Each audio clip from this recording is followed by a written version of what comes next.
अस्सलाम वालेकुम। मेरा नाम सनाउल्लाह खान है और आप देख रहे हैं मेरा YouTube channel S Khan academy. हमने कोर्स स्टार्ट किया हुआ है MTH 632। आज उसका सेकंड मॉड्यूल हम करेंगे।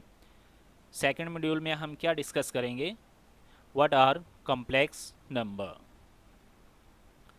A complex number z can be defined as an ordered pair z is equal to xy, where x and y are real number. For example, z1 is equal to 1 2, ये एक complex number है। z2 is equal to 2 1, ये भी एक complex number है। लेकिन z1 जो है वो z2 के इक्वल नहीं है। वजह क्या है इसकी? ये यहाँ से हमें पता चलता है एन ऑर्डर पेयर, कि हर कॉम्प्लेक्स नंबर एक ऑर्डर पेयर होगा, लेकिन अगर उनकी ऑर्डरिंग चेंज कर दी जाए तो वो इक्वल नहीं रहेंगे, वो एक और कॉम्प्लेक्स नंबर बन जाएगा। ठीक है, जैसे कि ये था, इसकी हमने ऑर्डरिंग चेंज की तो ये एक नया कॉम्प्लेक्स नंबर बन गया है। Complex numbers can be interpreted as point in the complex plane. अब कॉम्प्लेक्स प्लेन क्या होती है कि अगर दो स्ट्रेट लाइन एक दूसरे को वर्टिकली इंटरसेक्ट करें तो वो एक कॉम्प्लेक्स प्लेन बनाती हैं। ठीक है, कॉम्प्लेक्स नंबर को हम कॉम्प्लेक्स प्लेन में ड्रा कर सकते हैं। कैसे? कि यहाँ ये जो ओरिजिन है, यहाँ पे ये जो पॉइंट है, ये हमारे पास है 0 0।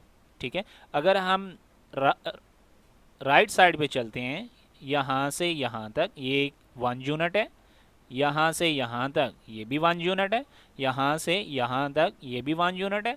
अगर मैं लेफ़्ट साइड पे चलता हूँ यहाँ से यहाँ तक, तो ये भी 1 यूनिट है, लेकिन इसकी वैल्यू -1 होगी। और यहाँ से यहाँ तक चलता हूँ तब भी ये 1 यूनिट है, लेकिन -1 होगी। ठीक है, लेकिन यहाँ से यहाँ तक -2 इसकी वैल्यू होगी।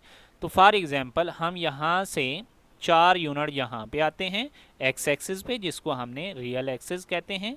ठीक है, और हम 3 यूनिट वाई एक्सिस पे चलते हैं तो ये हमारे पास यहाँ पे नंबर बनता है, जिसको हम कहते हैं कॉम्प्लेक्स नंबर।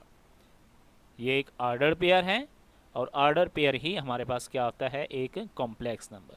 सिमिलरली अगर हम एक्स एक्सिस पे 3 यूनिट चलें और वाई एक्सिस पे हम 4 यूनिट चलें तो हमारे पास इनके क्रॉसपॉन्ड एक यूनिट मिलता है, एक नंबर मिलता है ऑर्डर पेयर में, जिसको हम कहते हैं कॉम्प्लेक्स नंबर। अब अगर हम रियल नंबर को एक्सटेंड कर दें तो वो हमारे पास बन जाते हैं कॉम्प्लेक्स नंबर। मैं इस रियल नंबर x को कॉम्प्लेक्स प्लेन पे ड्रा कर सकता हूँ।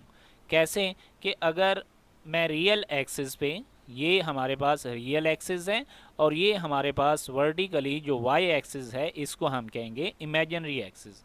अगर मैं 3 यूनिट इधर आता हूँ तो यहाँ पे जो ऑर्डर पेयर बनेगा वो हमारे पास क्या बनेगा? 3 एंड 0। यहाँ पे 3 जो है वो एक क्या है? Real number.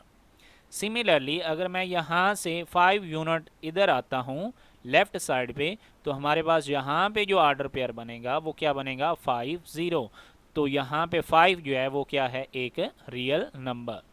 इसी तरह अगर हम यहाँ से वर्टिकली एक्सिस पे चलते हैं तो यहाँ पे हमारे पास एक ऑर्डर पेयर हासिल होगा जो कि क्या है? 0 एंड 1। तो इसको हम कहते हैं प्योर इमेजिनरी कॉम्प्लेक्स नंबर। ठीक है, ये हमारे पास प्योर इमेजिनरी नंबर है। ठीक है, सिमिलरली अगर हम यहाँ से यहाँ तक जाते हैं तो यहाँ तक इसकी वैल्यू क्या है? 0 एंड 4, यानी कि y की वैल्यू क्या है? 4। ये भी एक क्या है? Pure imaginary number. तो इसी तरह अगर हम रियल नंबर्स और प्योर इमेजिनरी नंबर को मिक्स कर दें तो हमारे पास क्या हासिल होता है? एक complex number. For example, for complex number z is equal to xy, the numbers x and y are known as the real and imaginary part of z respectively, and we write, यानी कि यहाँ पे x और y जो हैं ये इसका z का रियल पार्ट है और ये इसका क्या है? इमेजिनरी पार्ट है। और इसको हम कैसे डिनोट कर सकते हैं? x is equal to real of z and y is equal to imaginary of z। Equality of complex number. Two complex number उस वक्त इक्वल हो सकते हैं, यानी कि two complex number z1 and z2 are equal whenever they have the same real parts and the same imaginary parts। यानी कि अगर उनका रियल पार्ट और इमेजिनरी पार्ट, रियल पार्ट कौन सा होता है ये वाला, और इमेजिनरी पार्ट कौन सा होता है ये वाला, अगर तो दो नंबर्स ऐसे हों जिनका रियल पार्ट एक दूसरे के इक्वल हो और इमेजिनरी पार्ट भी एक दूसरे के इक्वल हो, तो हम कहते हैं ये दोनों कम्प्लेक्स नंबर क्या हैं, इक्वल हैं। For example z1 z2, z1 हमारे पास है x1 y1 एंड z2 हमारे पास है x2 एंड y2। ये दोनों z1 और z2 किस वक्त इक्वल होंगे, जब if and only if x1 is equal to x2 and y1 is equal to y2। ठीक है, ये हमारा मॉड्यूल नंबर 2 था। आई होप आपको इसकी समझ आई होगी। Thanks so much for watching. अल्लाह हाफिज़।